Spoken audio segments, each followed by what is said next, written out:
정치계 한마리 학 정치락입니다. 여러분 구독과 알람 꼭 부탁합니다. 총선만 되면 가짜뉴스와 정권가 찌라시가 쏟아지기 시작합니다. 여론 형성하기에는 상당한 파급력이 있는 찌라시이기 때문에 부패한 기득권들이 써먹는 전략 중 하나입니다. 오늘 시사타파 방송을 보면서 각동수 선생님께서 이런 말씀하셨습니다. 증권가 찌라시가 나돌고 있다. 자유한국당이 지역구 과반수를 확보하고 있다라는 찌라시를 보면서 참 어이가 없었다. 이렇게 말씀하셨는데요. 4.15 총선에서 압도적으로 민심이 모이게 됐을 때 지금 증권가 찌라시를 보면 정말 말도 안 되는 것들이 너무 많이 나오는데요. 한국당이 3분의 2를 차지한다 뭐 이런 찌라시들이 돌고 있어요. 기가 막혀서 이렇게 쳐다보면서 하고 있는데 거기에도 화내시는 분들 계시거든요. 그래서 한번 찾아봤습니다. 찾기는 힘드나 찌라시가 실제로 돌고 있었습니다. 지금 지역구가 253석이죠.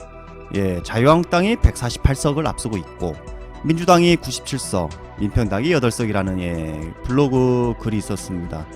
자유한국당이 과반수 지역구를 앞서고 있다? 정말 웃음만 나오는데요. 자, 오늘의 이야기 바로 시작하도록 하겠습니다. 오늘의 이야기를 들으시면요, 증권가 찌라시가 가짜 찌라시라는 것을 알 수 있습니다. 이준석씨 아시죠? 오늘 이준석씨가 고백을 했습니다. 찌라시가 사실이라면 굳이 방송에 나와서 그런 고백을 할 필요가 없지 않겠습니까? 그리고 그동안 안철수를 비판하시던 분이 지금은 안철수에 대한 평가를 아주 좋게 하고 있었습니다. 전략적 호감을 나타내는 것이다. 전략적 호감 표시. 자, 이준석 씨의 고백은 이렇습니다. 이준석 씨가 한교안 씨에 대한 비판을 하면서 동시에 안철수를 높게 평가했습니다. 이준석 씨의 고백은 이렇습니다. 한교안이가 단독으로 당을 이끌기에는 챙겨야 할 것이 너무 많기 때문에 이끌기 힘들다. 뭐 들어보면 이제 역량이 부족하다 이거겠죠. 안철수와 연대를 했으면 한다. 뭐 이런 마음속 이야기를 하셨습니다. 안철수 대표 같은 경우에는 대선 때 20% 이상의 지지율을 받았고 진보 보수의 어느 정도 통합을 이뤄낸 인물이다라고 높게 아주 높게 평가를 했습니다. 반대로 한교안 대표를 깎아내렸죠. 결국 이준석 씨는 마음속 이야기를 방송에서 했습니다. 오늘 이준석 젊은정당 비전위원장이 상한가? 하한가예요? 상한가예요? 상한가입니다. 상한가로 안철수 위원장 꼽아오셨죠? 예. 왜냐면 이제 근데 상한가로 꼽으신 거 맞아요? 저는 안철수 대표 항상 칭찬합니다. 물론 황교안 대표가 전격적으로 종로 출마를 선택하긴 했지만은 그분이 대장으로 단독 대장으로 선거를 이끌기에는 지금 뭐 여러 가지 챙겨야 될 게 많기 때문에 저는 안철수 대표 같은 경우에는 상당히 지난 서울시장 선거에서도 뭐 20% 넘는 득표를 갖기도 했고요. 상당히 매력적인 인물로 비춰질 것이다. 그리고 이제 두 번째 고백을 했는데요. 바로 현재의 자유한국당과 새보수당은 일명 신설합당인데요. 이 신설합당이 도로 새누리당이다 라고 고백을 했습니다. 다른 게 아니라요. 이제 보수 통합신당이라는 것이 이번 주 아닌 다음 주에 출범한다라는 얘기가 나오고 있는데 거기에 더해가지고 도로 새누리당이라는 비판을 받지 않으려면은 결국은 안철수 대표나 어떤 다른 어떤 중도적 성향을 가진 세력의 참여가 필수적이 될 겁니다. 이미 알고 있는 거죠. 지지율을 보더라도 자유한국당과 새보수당이 통합을 하면 기존에 있던 자유한국당 지지율보다도 소폭 떨어집니다. 기존에 있던 자유한국당 지지율 30%보다도 떨어진다는 거예요. 그렇기 때문에 증권가 찌라시에 나오는 가짜 여론은 역시나 가짜라는 게 증명이 되는 것이고, 지금 이준석 씨가 말하는 것은 중도층의 안철수 국민당이 중도층의 빅 텐트를 치고 자유한국당과 새보수당이 도로 새누리당에서 탈피하기 위한 또 이런 모습을 보여주고, 그래서 반문연대를 결성을 해야 된다. 연대를 가야만 이번 21대 총선에서 제대로 싸울 수 있다는 계산이 섰던 걸로 보입니다. 그러니까 쉽게 말해서 중도층 안철수 네가 잡아오고 보수층은 우리가 잡아오고 빅텐트 그 이에 보수의 빅텐트가 합당이 된다면 뭉친다면 이번 21대 총선 승산이 있다라는 말이겠죠. 지금의 안철수 씨의 스탠스를 보면요, 절대 통합은 없다고 강하게 부정하고 있습니다. 지금의 흐름으로 봤을 땐 자유한국당과 새보수당이 신설합당을 했지만 지지율에 변화가 없다는 것을 알고 있습니다. 그래서 안철수의 국물당 아니죠.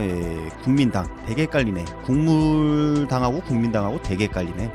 아무튼 슬슬 물밑 작업을 하는 단계라고 보여집니다. 일단은 반문연대로 갈 가능성이 상당히 높다라는 생각을 해보는데요. 2년 전 보수 쪽에서 애쳐왔죠. 반문연대.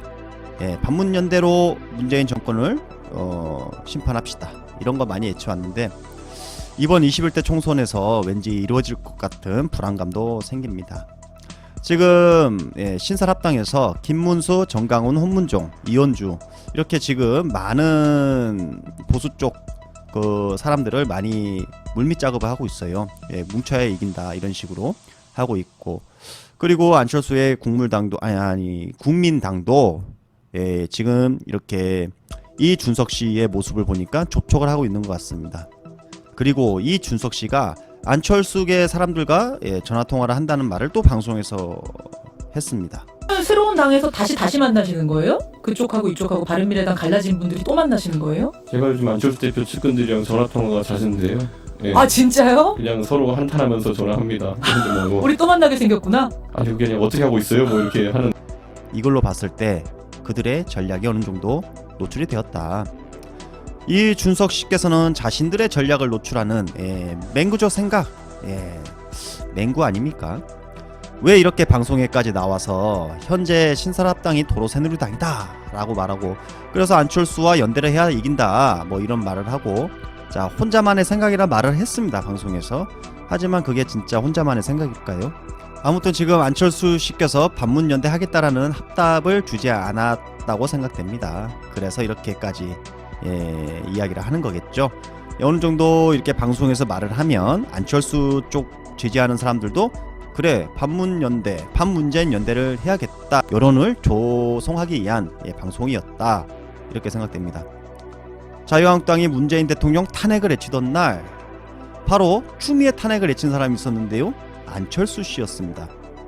왜 그랬나 생각을 해보면 아무래도 이제 어느 정도 가능성을 열어두려고 한 것 같습니다. 반문재인 연대에 들어갈 수 있는 어느 정도 가능성을 만들어놨다 이렇게 생각되고요. 방송에 나와서 이제 안철수에 대한 불만 불평만 하던 이준석 씨가 안철수 씨에 대한 좋은 말을 하는 것과, 그리고 정치합시다라는 방송에서 박형준 씨도 똑같은 말을 하고 있었습니다. 반문연대 내 꿈이다. 반문연대 해야 돼요. 사실상 이렇게 애치고 있었죠. 그래서 21대 총선은 어쩌면 우리가 생각한 것보다 더 힘든 싸움이 될 수가 있습니다. 하지만 이제 우리는 예전의 우리가 아닙니다. 50%의 깨어있는 민주시민들이 함께하고 있습니다. 이제는 지지 않습니다.